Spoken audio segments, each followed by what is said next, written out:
Pet Airways is an airline that began operating in Florida in 2009. As the name suggests, this airline specialized in transporting pets, allowing them to travel inside the cabin of the aircraft.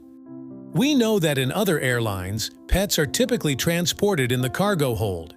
However, due to concerns about the safety of pets in the cargo hold, Pet Airways was established to address this issue. This aircraft could accommodate up to 50 pets. The fares for this airline ranged from $150 to $1,200, depending on the size of the animal. Another feature of this aircraft is that pets can travel alone without their owners. Specially trained attendants will be on board to care for the pets during the flight. They will check on the pets every 15 minutes. Oxygen levels inside the cabin will be regulated to ensure the well-being of the pets. However, due to financial difficulties in 2012, the operations of this airline were discontinued. Hooters Air was another airline that began in South Carolina in 2002. It was primarily focused on providing a fun flying experience. Organizing games and awarding prizes inside the aircraft was a common practice on Hooters Air flights. Inside the aircraft, there was a dedicated crew for this purpose, known as Hooters Girls. They were distinct from the cabin crew whose primary responsibility was safety duties. The Hooters Girls organized the games and distributed prizes. They primarily operated on non-scheduled routes served by other airlines. However, in 2012, due to the rise in fuel prices, the airline encountered significant financial difficulties, leading to its closure. This airline primarily flew to golf courses and other vacation spots. The Lord's Airline was another airline that began in 1985, based in Miami. As its name suggests, this airline had strong religious affiliations. It strictly prohibited alcohol on board. Additionally, the in-flight entertainment consisted solely of religious movies, and instead of traditional in-flight magazines, passengers were provided with Bibles. It was indeed a very religious airline. They operated on a single route, flying from Miami to Israel, and only 3 times a week. Since there were no direct flights to Israel at the time, many people traveling to Jerusalem preferred this airline for their journey. A portion of the revenue from this airline was also allocated to support missionary work. The airline ceased operations in 1987. A significant factor contributing to its closure was the use of the DC-8 aircraft, which was found to have safety lapses by the Federal Aviation Administration. Unfortunately, the identified issues could not be rectified, leading to the airline's closure. Even after a change in management, the Federal Aviation Administration did not grant permission for the airline to resume operations.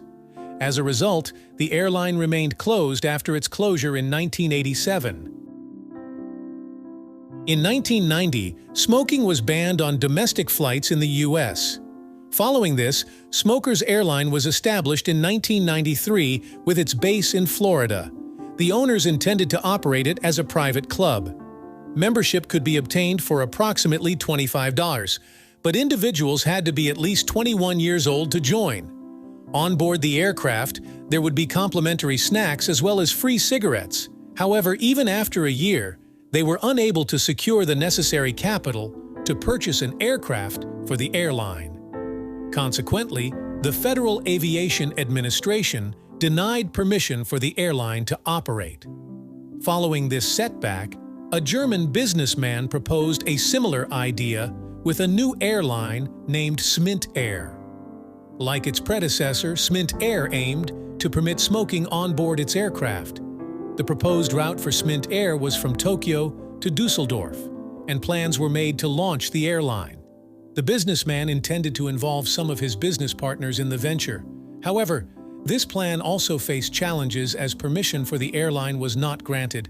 As a result, the Smokers Airlines project never took off, and the plan had to be abandoned before it could materialize. Another luxurious airline that began in 1987 was MGM Grand Air.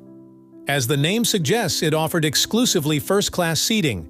They utilized DC-10 and Boeing 727 aircraft, but despite having the capacity to accommodate over 100 passengers, they chose to sell only 33 seats for a more exclusive and luxurious experience.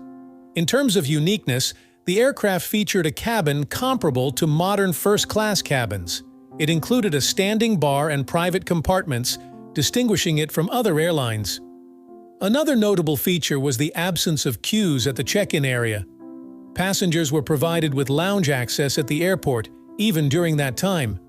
Additionally, limousine services were available, and in case of delayed luggage, there was door-to-door delivery service. With the emergence of private jets in the market around 1990, individuals had the option to travel at their own convenience and schedule, rather than relying on scheduled airlines. This shift led to significant financial challenges for MGM Grand Air, as demand declined and losses accumulated. Consequently, the airline was forced to cease operations. When viewing pictures of this airline, it becomes evident just how luxurious the facilities were for its passengers. Have you heard of any of these airlines before? If so, please don't forget to comment.